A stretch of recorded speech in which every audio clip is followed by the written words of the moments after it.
Welcome to At Home and Abroad with Harrison Walker. Join us each week as we follow our curiosity, diving deep into the familiar and the foreign.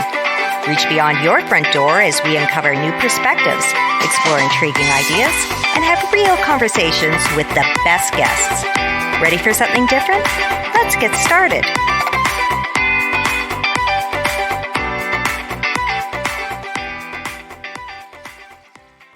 Be warned, this is not a story for the faint of heart.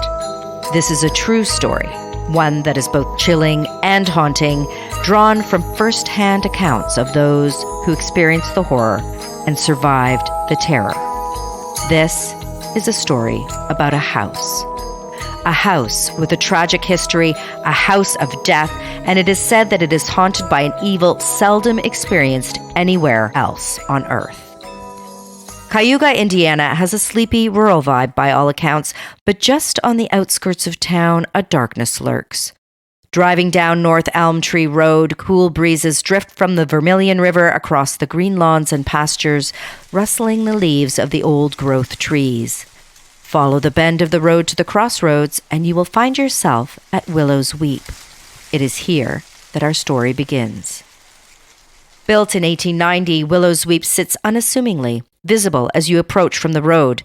Named after the decades-old wizened willow tree that stands sentinel on the lawn, the house's name now tells of the deep pain and suffering experienced by so many within its walls.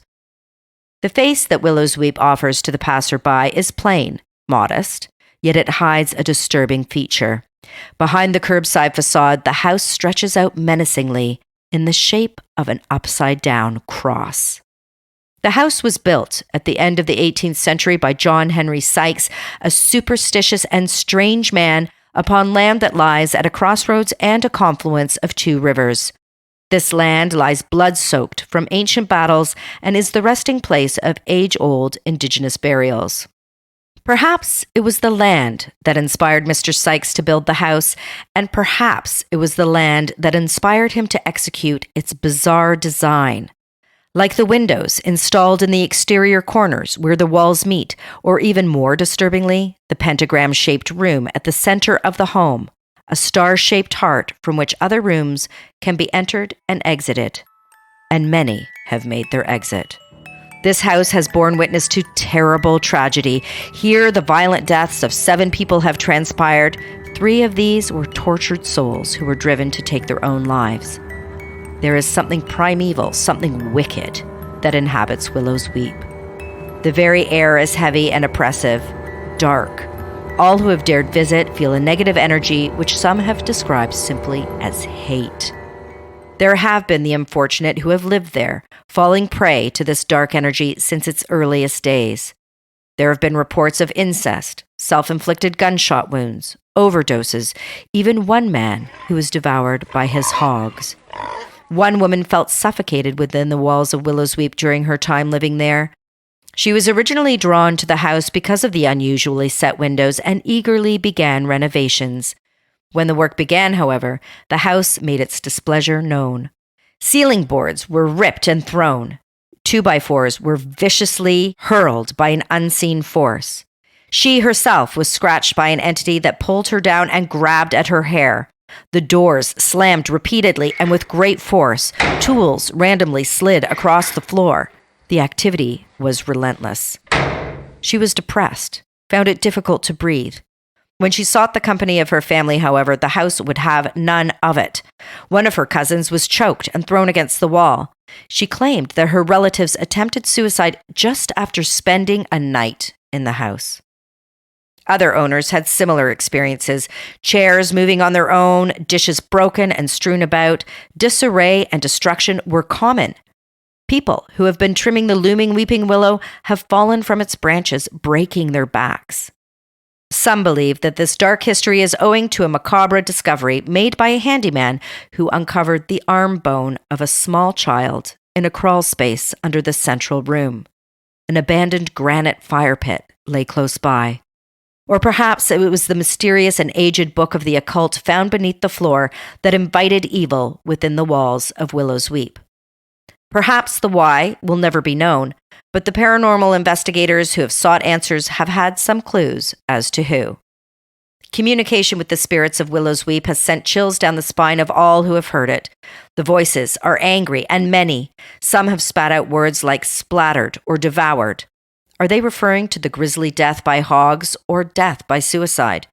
One spirit identified itself as Baphomet. Baphomet is known as a winged humanoid deity with the head and feet of a goat, adorned with mystical symbols. And of course, the word Satan. It's been captured, not just once. Perhaps it was this evil spirit who emblazoned a scorched shape of a horned animal on the wall of one bedroom where a cross had just been hanging. The cross itself was then found destroyed nearby. There is also a blood-stained chair standing stubbornly, rumored to be soaked with the blood of the desperate man who, having lost his wife to an overdose, shot himself.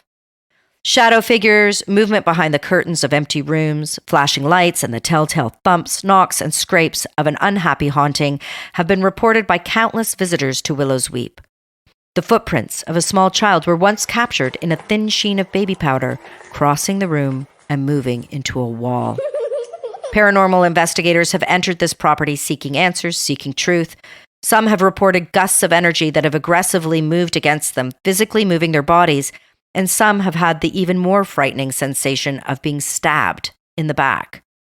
Among them, it is widely agreed that evil was invited to Willows Weep to take root in the land. Were evil spirits summoned, never to be banished back again to their hell? It is a dark place with a dark history.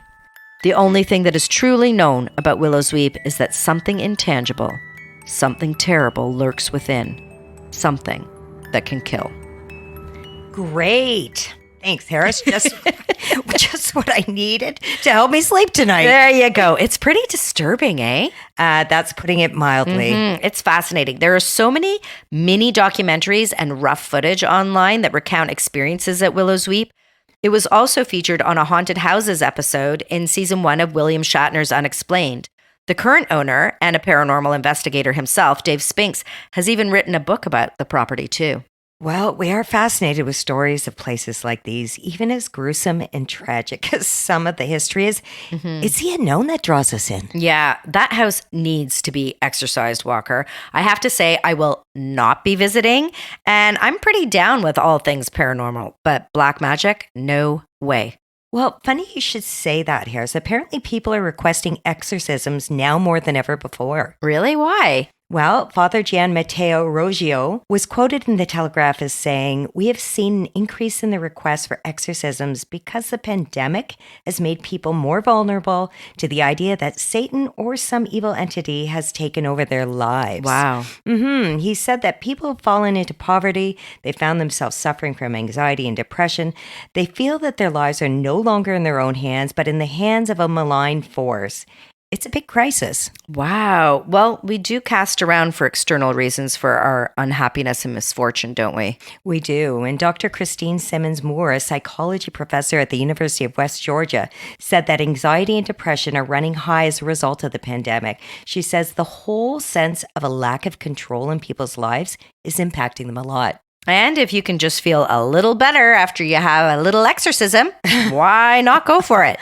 Well, Bishop Brian Ouellette, who is a priest and a psychologist, said in a 2021 interview for Dateline that he had had 500 requests for exorcisms. Wow. Yeah, he did say, though, that typically 70 to 85% of people have a mental health condition which requires pastoral care or traditional therapy. Yeah, that makes sense. Mental health issues aren't usually accompanied by the telltale signs of demonic possession, of course, which are spontaneous fires, levitation, or the smell of foul odors. Yeah, that would be a dead giveaway, Walker.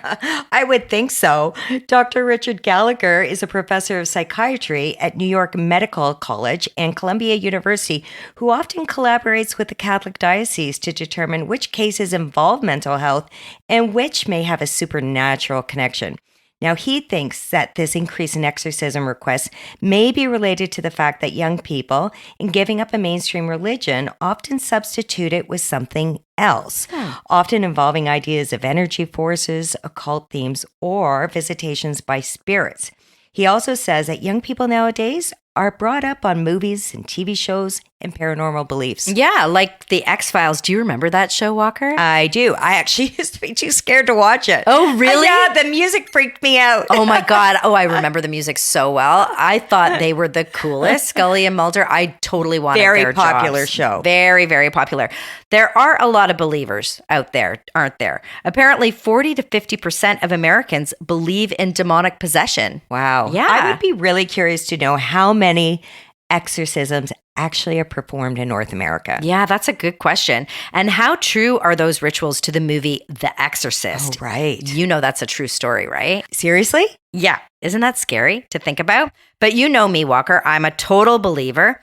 I've never encountered someone possessed, to my knowledge, but I have stayed in my fair share of haunted houses. I've lived in one, too. I don't think it is at all surprising that places can retain the energy of past events or the shadows of lives that have been lived there. Perhaps some spirits have unresolved business, but there are those spirits or entities that are just there to wreak havoc and cause trouble, like the spirits documented in The Conjuring. This film was based on another haunted house, a real haunted house in Burrillville, Rhode Island. The spirits within this house have been described as violent. No thanks. Yeah, no thanks. Not what you want for roommates. This house actually has quite a history. It was built in 1736, and apparently the paranormal activity started soon after that. Back then, it was thought it was the spirits of the original caretakers of the land, the indigenous people, who were haunting the home. In the 1970s, the Perron family lived in the house with their 5 daughters. They had lived there 10 years, and during that time, they experienced seeing and hearing spirits who smelled of rotting flesh. They levitated their beds, and even some members of the family were physically hurt by the spirits. Some claim it was Bathsheba Sherman, a Satanist who lived in the home in the 1800s, who sacrificed her own child to the devil, and they believe she is at the root of the haunting. Others, though, think that King Philip's War of 1675 to 1678 introduced the violence and trauma to the land, and this was a battle between indigenous people and white settlers. Okay, hard to say, but Harris, I don't know if I'm going to make it through this episode. I know. I'm sorry, It's a Walker. lot. I'm here for you. There is a long string of tragedy and horror at this house, too, just like Willows Weep, and really unusually so. There were suicides, rapes, murders, poisonings, the list goes on and on. While the Perron family were there, things became pretty unsettling when one of their daughters became possessed. And yes, there was an exorcism performed by the very famous paranormal investigators Ed and Lorraine Warren, and they actually ended up consulting on the film itself. Really? Wow. Yep. Today, the house is known as the Arnold Estate. And though they fled in 1980, one of the Perron daughters was quoted as saying that if she had the money, she would purchase the property to protect it. Why on earth? God only knows. She said she wouldn't live there, so that's a good thing, I suppose, but it was her dream to have the farm again. So, who lives there today? I think it's now open for haunted house experiences or tours. There's a TikTok video made by owner Madison Heinsohn who describes what it's like working there. She actually greets the house before guests start arriving each morning. Yeah, I would also try to get on the spirit's good side if I had to be there every day. No kidding. So the current owner is capitalizing on the paranormal activity there, but most often people buy homes without any inkling of any kind of spooky goings on. Yeah, and that's what happened to the couple who bought the house that The Exorcist was based on. No way. Yeah. In an interview for As It Happens, Ben Rocky Harris and Danielle Witt said, "We discovered that in the 1940s, a teenage boy who lived here became supposedly possessed by a demon, and an exorcism was performed. That boy was 14-year-old Robbie Mannheim, who claimed to be possessed. In addition to Robbie's possession, the family also experienced paranormal activity, such as cold temperatures and moving objects. The family did move, and Robbie is said to have undergone exorcisms." Plural. Plural. Were the house owners upset? I know I would be. Well, they described being a lot shocked, but that in the end, they realized it was still a great house. I think I would have to move. Yeah, me too. Interestingly enough, though, I did read in the CBC article that psychiatrists and others believe that Robbie Mannheim may have had undiagnosed mental health issues which were mistaken for demonic possession. Okay, but that doesn't explain the moving objects, temperature changes, and all that. Yeah, exactly. I think we tend to disregard or explain away the unusual. Yeah. We're hardwired to make sense of our environment, so we just shove that misshapen puzzle piece in and we pretend that it fits. Yeah, like, I'm pretty sure I left my earrings on the table, but somehow they ended up on top of the grandfather clock under a bowler hat. That sort of stuff. That kind of makes you think. That was a pretty specific example, Walker. I think you might have a story there. But sometimes occurrences are really obvious, like lights or taps turning on and off. Right. Yeah, we can easily explain that away as an electricity shortage or bad plumbing. And of course, all manner of bumps in the night can be assigned to some kind of real world explanation. True. So how do you know you're experiencing a haunting or faulty wiring? Well, apparently hauntings are more common in densely populated areas like big cities, which I didn't know. According to Kathy Toll, an expert on spirits and home blessings and cleansings, this is because there's so many energies milling about and mixing. Okay, I get it. And as reported by Rachel Silva and Kelsey Kloss in the article 10 Signs Your House is Definitely Haunted, Miss Toll is quoted as saying, "As I experience it, spirits are rarely scary. They just need help with something or want to tell you their story." She goes on to say that a loved one may want to just visit you, guide you, inform you, or protect you. A spirit might have died in that spot and needs assistance crossing over. Or a more mischievous spirit needs to be dispatched outside. Yeah, those mischievous spirits, they can go outside, Walker. I'm just saying. So how do we know it's just not our imagination working overtime? Well, keep an eye out for the following signs there, Harris. Okay. Notice if you're feeling watched when you are by yourself. Ew. Are items disappearing and reappearing in different places, like in my example? Are you noticing smells which seem out of context, like cigar or perfume? And if you smell death and decay, that's a big, loud warning sign. I would think so, Walker. Red That would be pretty obvious. Noticeable changes in temperature, like cold spots, is a good indicator. And definitely unexplained whispers or someone calling your name or touching you would be super creepy and clear signs that you have a haunting on your hands. Yeah, super creepy. I actually have an experience with that last one, Walker. Really? Yeah. We were staying in a very old row house in Shrewsbury, England. And it was a really sad occasion. We had lost someone who was very beloved to us. Anyway, my daughter chose her bedroom, which was tucked away at the front of the house. Okay. And it was cute. It had a little wee old Victorian fireplace, but at the end of her bed, there was this deep, dark cupboard. And she wasn't even in there one night before she came to tell us that she had heard a very clear voice saying her name from inside the cupboard. No. Yeah, freaky. It terrified her and it terrified us. Then a few days later, as we were getting ready for the funeral, I heard her name when I was rummaging about in my suitcases, and it was clear as a bell in my right ear. Oh my gosh. So you've heard a spirit, but have you seen one? A good number of people actually do claim to have seen a ghost. Dr. Jeff Ellis estimated that a whopping 39% of people have seen a spirit, but that 67% of people claim to know someone who has seen a ghost. I personally have not seen a ghost, but I have had an odd experience or two. One time late at night, I was having a conversation about a loved one who had passed. Within minutes, I heard a large bang and ran upstairs where I found a painting of that same person had fallen to the ground. Wow. The nail came out. Everything was out of the wall and on the floor. Wow. That is so crazy. Maybe they were giving you a sign to let you know that they're nearby and that they could hear you and were thinking about you. Perhaps. Apparently, almost 50% of North Americans believe in ghosts. And since the late 1970s, this number has increased 400%. Wow. I wonder why that is. I know. I was a bit surprised by this number as well, that it was so high. I came across an interesting survey, though, conducted by Vivint, a home security company, and Vivint surveyed 1,000 homeowners about their paranormal experiences. So what were the findings? Well, listen to this. 49% of homeowners felt their home was haunted. Get out of here. Yeah, and Wow. of those people, 57% lived in an urban setting. 44% of these people who felt their home was haunted had heard from neighbors about odd experiences in or near their home. And 40% of haunted homeowners said that a crime, death, or tragedy occurred in their residence at some point in the past. And as for the activity, 30% said that they heard disembodied voices, 30% said that objects move on their own, but only 28% had actually seen a ghost. Wow, that's kind of remarkable. I know, right? Almost half of the haunted had successfully removed their ghosts, but 43% were not successful. A funny survey, you might think, for a home security firm to conduct, but many of their clients purchased the security cameras to get to the bottom of the activity. Wow, that makes sense. Many mistaken paranormal experiences, though, have been found to have actually been caused by pets. Yeah. Yeah. So what do we do if we feel our house is haunted? Other than installing a security camera, how do we get them to move along? Well, I would think the first step would be to determine whether you're actually dealing with a haunting or something that could be explained. I think I would hire a paranormal investigator who could perhaps recommend a solution or discover an explanation. But let's ask the expert.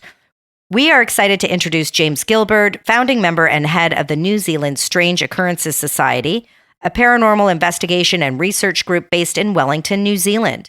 The Strange Occurrences Society offers paranormal investigations, analysis of photographs, and they serve as consultants to media and film production companies on all things paranormal related. James has co-authored the book Spooked, Exploring the Paranormal in New Zealand, and also works as a professional photographer. Welcome to At Home and Abroad, James. Thank you. It's a privilege to be involved. I'm happy to be here. Thank you. Yeah, we're really excited to chat with you because, as you may not know, I am a lover of all things paranormal myself. So I cannot wait to get into this with you.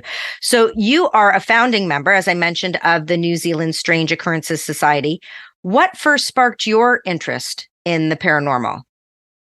Oh, when I was a young teen, all of that stuff was in the movies. There was a Bigfoot movie, Eric Von Daniken, UFOs, E.T., Close Encounters of the Third Kind. Oh, yes. All of that stuff was around. Like, I just hit 60, so I was a child in the 70s, and teenager in the 70s. And I was exposed to all of this stuff growing up. It's very popular.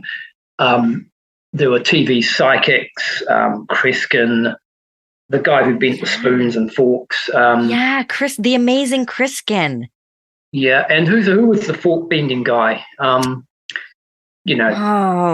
know who you're talking about. Israeli man. He was fascinating. He was on TV all of the time. So that was around, much like it is today, except it was on broadcast television, and we only had one channel back then, so you watched it. I had various strange experiences growing up, none of which I want to talk about, but what really kicked this thing along was my wife now, we were married at the time, but I'm going to say it was about 1998 New Year. It was just late last century. And we were in a small city in New Zealand called Wanganui, and we'd just driven down from the central North Island, and we stayed in a hotel there. And we had a very disturbing experience in the middle of the night, which a few things may have led up to it, but we both woke up bolt upright at 1 a.m. and it felt like something was coming at us from the end of the bed. And this is both of us, right? Not one of us, but simultaneously. Something came at us from the end of the bed. And I'm not sure about this, but I recall a sensation of pushing it away. And, Denise thought it was a big black dog, and I thought it was a man. And, of course, the first thing you think of is someone has broken into the room. Mm-hmm. We looked around, we checked around, nobody. We were actually terrified, shaking. Denise was crying. Everyone's hair standing on end. It was really, really disconcerting, and we had to leave. So in those days we had checkbooks. So I wrote out a check for the overnight stay and just left it on the coffee table in the room and said, I'm sorry, we had to depart in the early hours. So we left it. I'm going to say this happened at 1 a.m. and by about 2:30 or 3 a.m. we'd left. We were gone. We could not. We tried to get back to bed, but it was futile. You were too shaken. We were too shaken, and we didn't stop shaking until we got back to Wellington, which was about 2.5 hours drive. Wow. 100 odd miles. Mm-hmm. So then the dawn was coming up, and we got back to Denise's apartment, and the birds were singing, and the dawn was just rising, and that was the first time we actually calmed down. So that was pretty scary. Now, I'm not saying it was paranormal. There could have been some psychological aspect to it. I don't know. And I'm not religious. I'm not a church person. Didn't have anyone to go to. I mean, I have had somebody who was a spiritual guide or leader of some kind to go to, I would have gone to them. But there wasn't anybody to talk to. And that sort of sat in the background for a few years. And in, I think, I'm going to say 2005, we decided to start this group, Strange Occurrences, Paranormal Investigation, as we called it at that time. We changed it to the New Zealand Strange Occurrences Society when we all got a bit middle-aged and started to, not really want to stay up late at night quite so much. So we thought... I'm with you on that, James. A society sounds a bit more kind of official and authoritative and inclusive. That incident was scary, right? We were terrified. And we didn't know who to talk to. And then I started seeing these TV shows, the TAPS one with the guys who were plumbers but became full-time paranormal investigators. And there was a British one with a blonde woman who used to run away screaming. Yeah, I remember that one. Yeah, I think like the sound guy or the cameraman would pick up something and just throw it behind them or something. What was that? And she'd run screaming. And like after 9,000 episodes, she was still running away screaming. Even if nothing bad happened in the last, 8,000. But I watched those shows. I thought, we can do this. Mm-hmm. This is good. We can actually do this. This is kind of an answer. And Denise is like, oh, God, here we go. So I roped in two other friends, and we got started.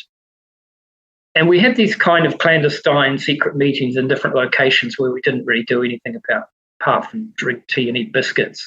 Then there was Halloween, and the newspaper did this big spread on us, and that kind of kicked things off. That would have been 2006 or 7. And that once we were like in the newspaper, there was no other active paranormal investigation teams in New Zealand at that time.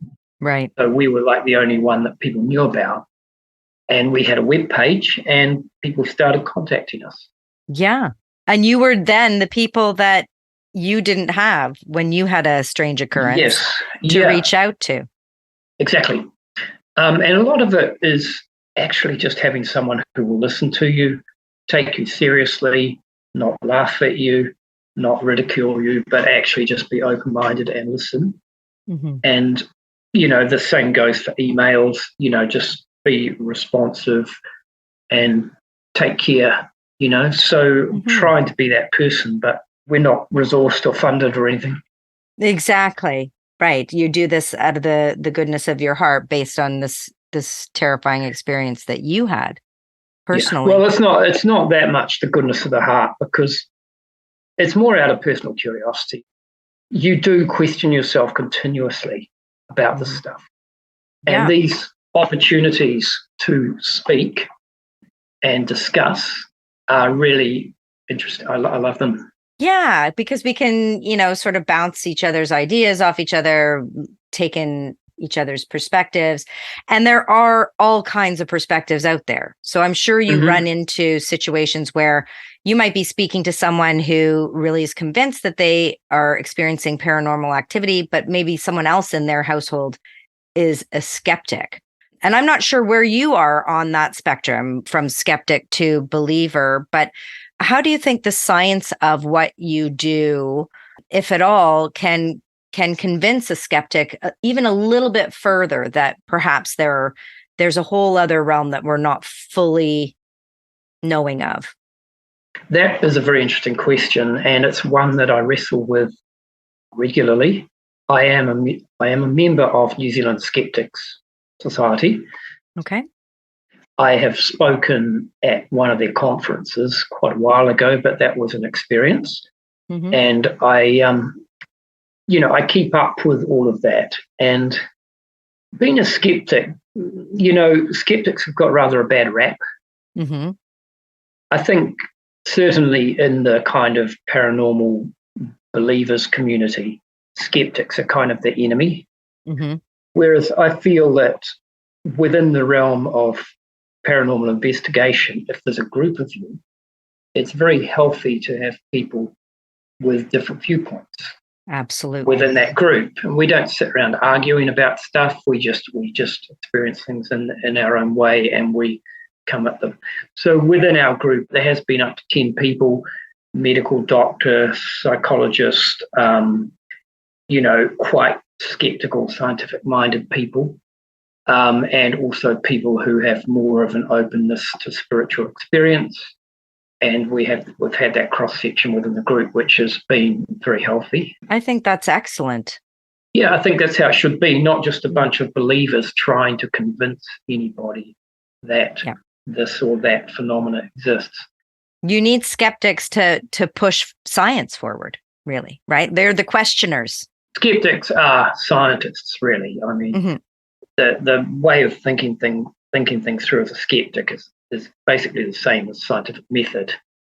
Now, personally, I have that push and pull within myself, and I do think, I was thinking about this last night, that it is possible to hold more than one viewpoint in a single person. You don't have to be a single point on a spectrum of belief or unbelief. So I come at things as a skeptic, but last month we were filming a documentary in a nearby old movie theatre that I've been trying to get into for decades. Okay. Congratulations. Well, I didn't do it. I failed many times. The young guys who organised the documentary, they managed to get in. Thought they might. I pointed them at it and they did it. And we went in there. So 3 of us from the group, myself, Helen, who I would say is one of the group who are more open and perceptive, and Ellie, who is also, I'd say, in that realm, but also very balanced. And then there was a couple of people in the group who were there to experience the paranormal investigation, and there was a couple of other people filming it. So we're in the theatre, and I'm very much in the mode with, like, I was trying to get on Helen's wavelength of kind of opening the channels to the cosmos and being perceptive. And if there is something in the theatre that is in some way present, if there's a way of communicating with it, we were trying to do that, right? So for like a couple of hours that we did the filming, I was very much in that mode, while being careful that we weren't getting led astray by just strange sounds in the buildings, or nobody was winding us up or anything like that. So you're open, you're questioning, but you're also, and you're curious, and you're open to the unknown. And I mean, really, as if you're a scientist, or if you think of science as a discipline from, the beginning of time, that's what it is. You have to be open to the unknown in order to discover the unknown. We don't know what we don't know. A lot of scientists are a bit dry, but, the great advances in science have come from people with great imagination. Absolutely. And the ability to see things beyond where everybody else is thinking. Those are the people who have taken things forward. Now, I don't claim to be a scientist. I don't claim that anything we're doing in Strange Occurrences is very scientific. So when somebody calls you and says, listen, James, I've been experiencing these very strange happenings in my workplace or in my home, what are the services, or what does Strange Occurrences offer to them? There's kind of 2 types of investigations, if you like. One of them is ones we initiate ourselves, where we just go to like an old hospital or a movie theatre or something and look for ghosts, which is what they do on television. And that is very entertaining, right? It's actually really good fun. And there's no client as such. The person just says, you guys can come in here, don't break anything, don't fall through the floor or jump out the window, just be careful. And with all the workplace safety stuff that's in place these days, and with Wellington, with its earthquakes, a lot of buildings you're just not allowed to go into anymore, or people won't let you loose because of liability. So we don't get to do that stuff much. The other kind is when someone approaches you and says, look, we're experiencing this, we're having this issue. Now, there you have a client. Mm-hmm. If it's an email contact, quite often it is from a place that I can't physically get to, so we just have this email conversation. But that's about as far as it can go. I might recommend them some course of action.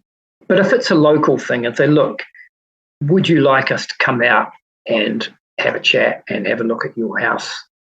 And, we do that. And when we do, it's usually me and Denise, and we might take one other group member with us, or 2 or 3 of us will go because we're going to someone's house, And the approach there is to de-escalate things. Right. Because, a lot of people that do this, they will go into the situation and they will escalate the situation rather than de-escalate it. So if someone says, look, I can't go into the bathroom, I'm just terrified every time I go in there. And someone will turn up and they'll come to the bathroom and say, oh, yes, well, actually, there's a man who used to live here and he's in your bathroom and he won't leave. And he's not a nice person, and that's really why you don't want to go in there. We need to get rid of him. Or there is a portal to another dimension in your bathroom and you really don't want to be going in there. They haven't actually looked at the possibility that perhaps there is no portal or there is no presence from the past. Yeah. There are other reasons why someone might be having that experience. Now, having had these experiences, I kind of know that it's not a load of nonsense. People have these experiences. Mm-hmm. They're not uncommon, actually. And when you get talking with a bunch of people, like half of the people at the table have had some uncanny experience, and it's not always something which is explainable. So I know that people have these experiences. I've had them. My wife has had them. Other people in our team have had them. Other people I know have them. They happen. Why they happen, I do not know. That's kind of why we're here. That's why we're talking about this. Yeah. So we go and we listen and we have a look at the bathroom and we have a look at the rest of the house. And sometimes we're able to find things that might have triggered that experience. Okay, like what kinds of things? Okay, I'll give you an example. We went to a house near where we live, not far. And the experience was, there were various experiences that the person had noticed in the house, various strange things. One of them was they're kind of a goth, right? So they had this skulls and things in the room. And one of these skulls had reportedly flown off the shelf and landed in the middle of the room. Oh. So I had a look at it, and I had a look at the way the shelves were set up and the weight of the skull. It was quite light, it was hollow, and it was plastic. And we went around the other side of the wall, which was in the kitchen, and the refrigerator pushed right against the wall. Now, you're meant to have a gap. Yeah. When the motor in the refrigerator starts, there's a vibration. And if the thing is touching the wall, it's going to cause a vibration through the wall. And that might be enough to vibrate the skull off the shelf on the other side, which then hits the protruding shelf below it, bounces out into the room. And we did this. We replicated it. I took the skull home, I pushed it, I pulled it, I filmed it. And yes, it bounces. Yeah. And it doesn't take much to move it. So, for that particular instance, I would say, we said, look, I think this is what's going on here. But, there are other things in the house as well, and some of them we're unable to explain. But sometimes you can find a physical reason for a thing. Which can be a great relief, probably, to some people. I mean, I think some people may be somewhere inside themselves hoping that perhaps it is a paranormal explanation behind what they're experiencing. But I think many would be relieved to discover that it's actually something that can be explained away. In New Zealand, there are a number of groups, and some of them are more believers. The people who are the real true believers who want the thing to be paranormal, they don't usually come to us, Right? Because they probably get a sense from the website that we're not the people that are just going to affirm their beliefs. Mm-hmm. You're going to take a critical approach. Well, we're going to be balanced, and we're not just there to affirm people's personal beliefs. What do you do when you do encounter a situation where you really can't explain what is going on? Have you had those experiences? Yes. Usually they don't happen during the investigation, but one did. We were in an art school in Auckland. Okay. And I'd given a photography talk to photography students during the day. And then because the art school was in this ex-psychiatric hospital called Carrington Hospital, which is now closed down and it's been demolished, I believe, we did this after-hours paranormal investigation involving a couple of the photography tutors, both actually quite well-known artists in New Zealand, so that was nice, and about a dozen of the students, so that was really cool. And I got a friend from Auckland, Mark Wallbank, who runs probably the biggest group of paranormal investigators in New Zealand. He came along and we split into two groups, and we did this investigation in this building. So, they used to do that shock treatment thing. And allegedly that was used as a punishment, in back in the day. So we're down in this, what used to be a photographic darkroom in the basement of the building. And it was like a room within a room within a room. So it was immediately quite claustrophobic. And we're in there, and we've got these EMF meters, like the ones tap guys use, those analog ones. Mm-hmm. And one of them is a natural EM meter, which actually measures things like moving magnetic fields. It's not sensitive to man-made electrical wiring.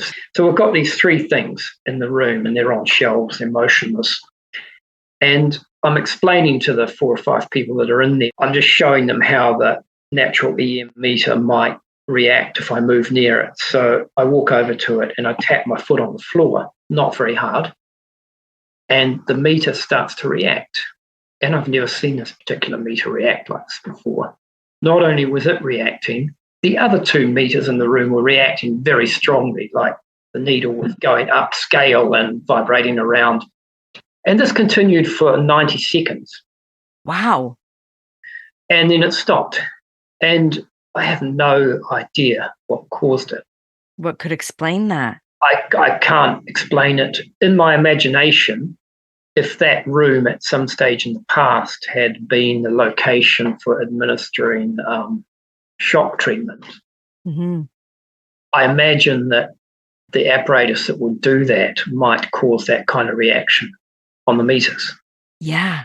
That's my paranormal kind of thinking. Were all the students with you a little creeped out? I don't think they're as creeped out as I was, because they weren't as familiar. I've used these meters a lot. Right. And, a couple of them react to, like if a fridge motor turns on or something, they react. I know that. Right. The natural one doesn't ever react to anything much, except maybe a lightning storm, or if there's a shift in the Earth's magnetic field or something like that, or a solar flare. I don't know. It takes that kind of stuff to make it react, right? Okay. I've never seen it react before. So I don't know what it was, but that just remains in the unsolved basket. Mm-hmm. And the building is now being demolished. What possibly sets us apart from some other paranormal groups is we have never claimed anything to be paranormal or haunted. We've said this happened, this thing occurred. We looked, we couldn't find any reason for it. We don't know what caused it. We don't know what it was. This is what happened. And that is as far as we've ever gone with anything, because you cannot prove it. And there's no mechanism by which something that happened, say, 50 years ago could reoccur invisibly in the present. We don't have a mechanism for understanding that yet. So, James, my next question to you was going to be whether you've ever been truly afraid on a site investigation. Nothing has occurred during a paranormal investigation that has been that scary or very scary at all. But I will say, when we first kind of started doing this stuff, like one of the first big investigations we did was in an old prison in Napier. And it was the first big place we'd been into. Mm-hmm. And we're wandering, we stayed out all night, and you're wandering into these old cells, and you can imagine there'd been hangings and things at the prison. It was pretty brutal. And, all old prisons, they're crowded with people who are in, not really having a very good time at all. And right. you have to wonder if that emotional energy persists in the space. So anyway, you're in a little jail cell with a few people you don't even know that well. Uh-huh. And one of them will say, "It's cold in here, I feel something. There's a shadow in the corner. What is that?" And everyone looks around and they either see the shadow or they don't, and you get the chills, right? That is quite scary, and the main reason that people want to do ghost hunts. Right. You want to experience that because it's not really dangerous. It's just kind of entertaining. Mm-hmm. People like being scared, right? They go on roller coasters. They bungee jump off mountains. People like adrenaline. They're searching for something. Yeah. They want to know they're alive, and they want to know there's something out there that is mysterious. So you've written a paranormal novel, Edwin J. Smith, Paranormal Investigator. Just curious, how's your work informed your writing? Oh, that was so much fun. I wrote that really fast. I've been to 2 paranormal conventions in Australia. Okay. Around Sydney, and I'd spoken at 2 of them. And, we went back a 3rd time, and we stayed in the Carrington Hotel in a town called Katoomba, which is outside west of Sydney. Mm-hmm. Beautiful place, lovely old hotel from the 19th century, made up to Art Deco style, fantastic. We stayed there, it's great. I wanted to base the plot of the novel so that it ended up in that location.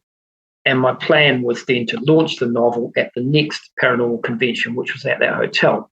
Yes, it's based on my experience of paranormal investigation and of my experiences and knowledge of certain people within the community of paranormal investigators and people who are interested. And the characters have some basis in some of those people. Of course, they're amalgams. Right. And, you'll be well aware that historically there's a lot of infighting. Oh, I did not know that. Okay. Between paranormal groups, investigation groups, and within paranormal investigation groups, there is a lot of infighting. There are feuds. There are nasty goings on. There's backstabbings. There's all kinds of stuff. And I've been peripherally involved in that ever since I've entered that community. It doesn't happen. I deal with artists. I'm a musician. I deal with musicians. I've been doing that for decades. Most musicians are pretty genial. Most artists are pretty genial. Of course, there are large egos and artistic temperaments, but generally things have gone, knock on wood. I'm superstitious. Hey, knock on wood, pretty smoothly.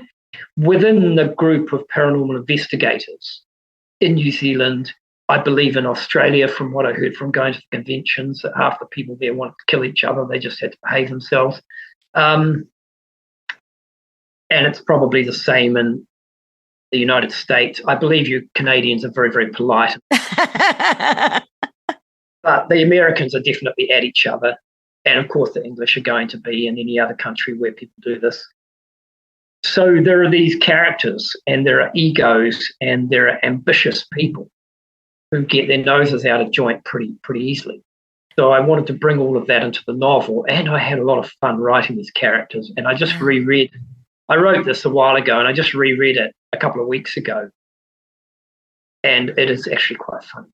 Well, I was just going to ask you regarding some of the infighting. Is it based on disagreements in what constitutes evidence? I think it's mostly based on jealousy. It's Ah, quite hard to get investigations right. I You see. you need somebody, usually the leader of the group, who actually has the ability to talk to people, is a good communicator, make contact with people, and get permission to go to places. Right. Right. There are not that many people with that ability. And the thing with those people is they will drive a group forward, and that group will become quite successful because they get access to do a lot of stuff. I see. Now, other groups get kind of jealous because they start their group, but they're not able to get good investigations, and they see this other group doing all this stuff, and they get jealous. But we just try and stay away from all that. You know, we're lucky there have been no other rival groups in Wellington, so we haven't had much to contend with. There's a lot of jealousy and backstabbing in the field. There always has been, there always will be. And I had a lot of fun with novel, just I bet. playing on that. Yeah, that's what kind of drove it. The main character is kind of a skeptic. And just that tension between science and belief. Right. You know, that tension it's in me, it's I think in most people. And it's certainly in the main character of the book, and he gets pulled this way and pulled that way. And that's at the core of it as well. Well, I want to pull away from people right now and talk about geography, location. Is there a location anywhere in the world that you would love to investigate? Oh, look, I could rattle off a whole lot in the United States and Europe and United Kingdom and other countries, but, Antarctica. Mm-hmm. Even Sir Edmund Hillary, when he went to Antarctica, and he's now dead, but a very famous man who would not be known for sort of flights of fantasy, actually said that he had a strange experience in Antarctica where he sensed the presence of a previous explorer or something like that. I can't quote it to you. Okay. My sister-in-law, who is my wife's twin sister, when she wintered over down there, there's a little A-frame hut that they go out to if they want a bit of peace and quiet from the main base. And when she was there with one other person, she said they heard somebody come by on skis. They had the sound of someone skiing past them. Now, they don't use skis in Antarctica these days. They might have in the early days of exploration, but nobody skis down there. So that's unusual. Distinct sound of skis going past them. So it's a very quiet place. I mean, I've not been to Antarctica, but there's no traffic noise. Yeah, It is really, really quiet. So your senses are on, like there's no background noise like there is here. Your senses are looking for signals, and there aren't any. I can't imagine what that's like, but I would like to have that experience. So Antarctica, there are stories, people have these experiences down there. Well, I want to thank you so much for chatting with us today, James. You've inspired Heather and myself to keep our eyes and minds open to the unexpected. If you'd like to learn more about James Gilberd, follow him on Facebook and find out more about his books. You can find them on Amazon. Thanks so much, James. Thank you very much. I'm not sure I have the guts to do what James does, though I am absolutely fascinated with the paranormal. I wonder how many hauntings just can't be resolved and the people just move away, leaving the spirits to begin their shenanigans again with fresh blood. I can imagine some ghosties and nasty spirits can be a little more stubborn than others. Yeah. Have you ever heard of Fred the Black Monk in West Yorkshire? He was a black soul who was hanged for rape back in the time of Henry VIII. Yuck. Sounds like a lovely guy. Oh, yeah, doesn't he, though? He's legendary. He tormented a family of 4, the Pritchards, for years. They brought in police, paranormal investigators, all of whom witnessed the goings-on. Also known as the poltergeist of Pontefract, Fred still haunts the building.